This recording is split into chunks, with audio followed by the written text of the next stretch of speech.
where you're going. Abraham, go sacrifice Isaac. Where am I going? To a place I showed you.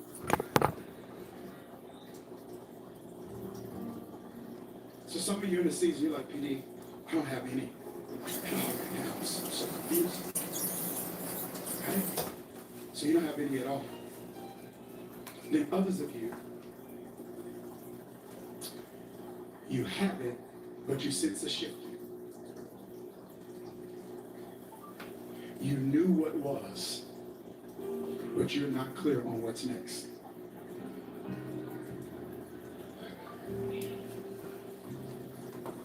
And then there are others of you, you're clear, but you don't have courage.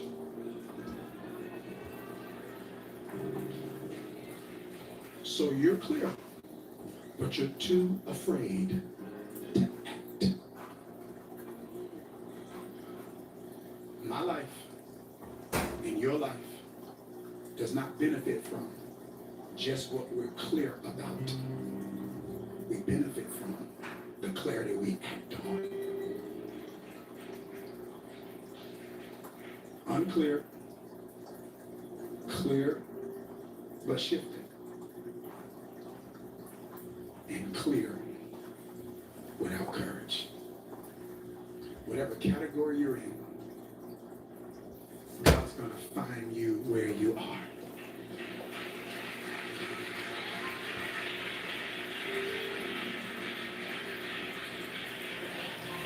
I said, whatever category you're in, He's going to find you where you are. Tonight, the scales are going to come off your eyes.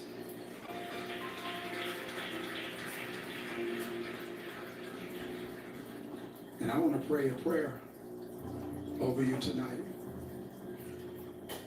that God would heal your blindness. No more anxiousness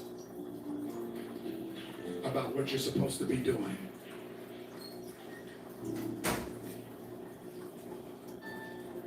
No more stress about, am I doing the right thing? May this next season of your life be a season where you wake up and you look in the mirror. And your testimony is, I'm exactly where I'm supposed to be. I'm there. And I am doing exactly what I'm supposed to be doing. And I have oh, I just got another category. Clear, but discontent.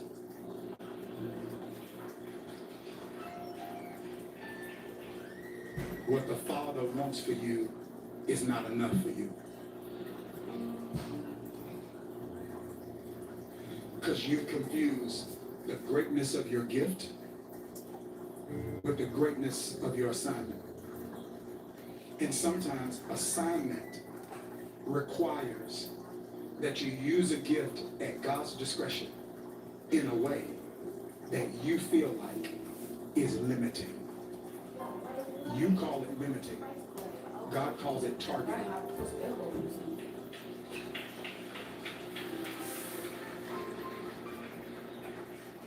I've been doing a lot of writing lately. I've been out of my office the entire month. I've done my leadership trainings. Those are the only meetings I've done. I've been with God this month. And I've been hearing, I've been writing in ways about this house.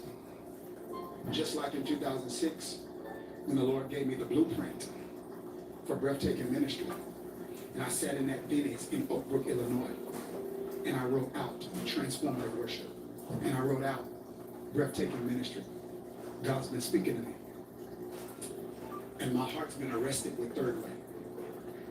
Listen to me. And I'm writing on third way preaching. Third way worship. Here's the issue. Third way requires you to get out of the way.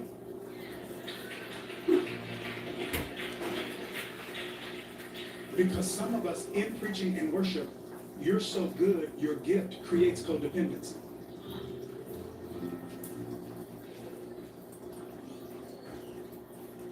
So that, did you hear what I just said? Yeah, your gift can be so good that it creates a codependency. And you create this amazing experience for people that they can't replicate at home on their own. Because you trained them to ride your back into his presence. And you hadn't trained them on how to find it themselves.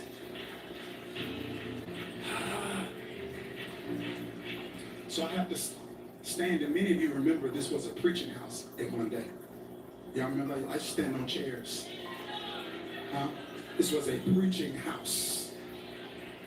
Preached it every Sunday. Every Sunday. Packed. 5 times. And I saw I was creating experiences in here when I needed to be using my gift to train people to encounter him out there. I was always biblically based, but I had to transition to be more biblically explicit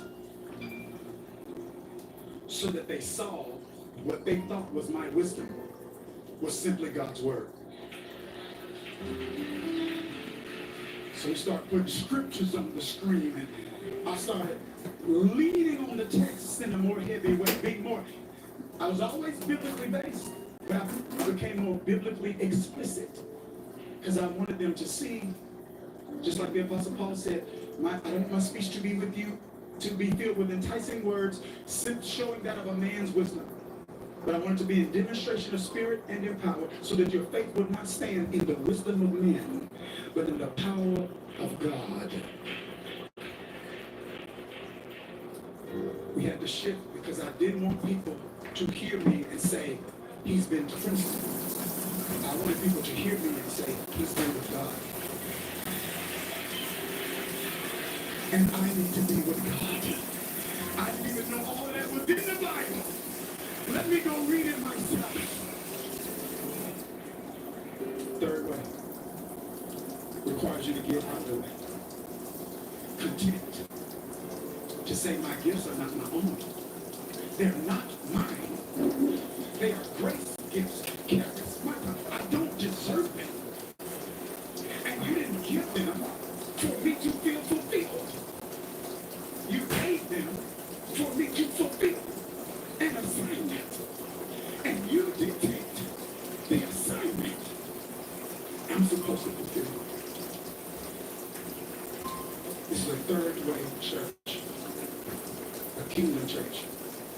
And God is shifting us into a third way consciousness. But we have to be a people that see. I gotta see where I fit. I gotta be content where I fit. Because if I don't see right, I'm an ear anybody, and I'm looking at an arm, and I'm jockeying to be one. Because I'm strong enough to be one, but you're not called to be one. Are you here? So I want us to do something. We're getting ready to go. It's Friday night. It's revival. I won't give you permission to sit. We really do it, but I won't give you permission to sit. Because I actually want you to experience more than energy. I want you to experience peace. I want you to sit with me. Because I don't know what needs to be removed so you can see. But as you sit in His presence, we pray this prayer. May whatever is inhibiting your sight be moved. In Jesus' name. Just sit with Him.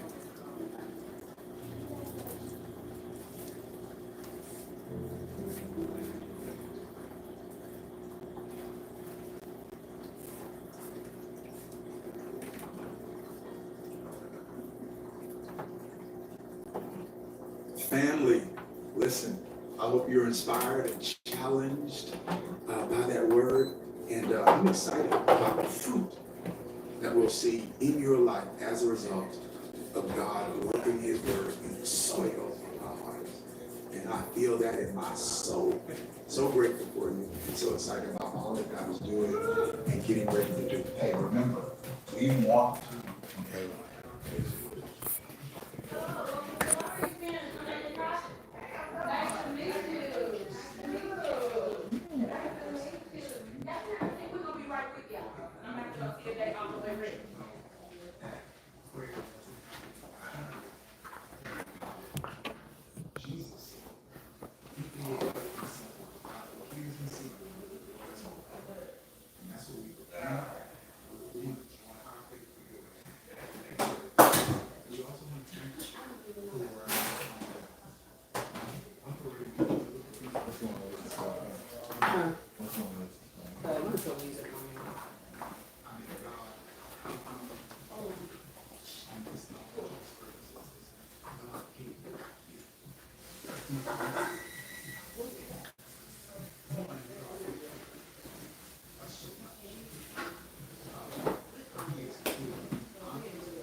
So near.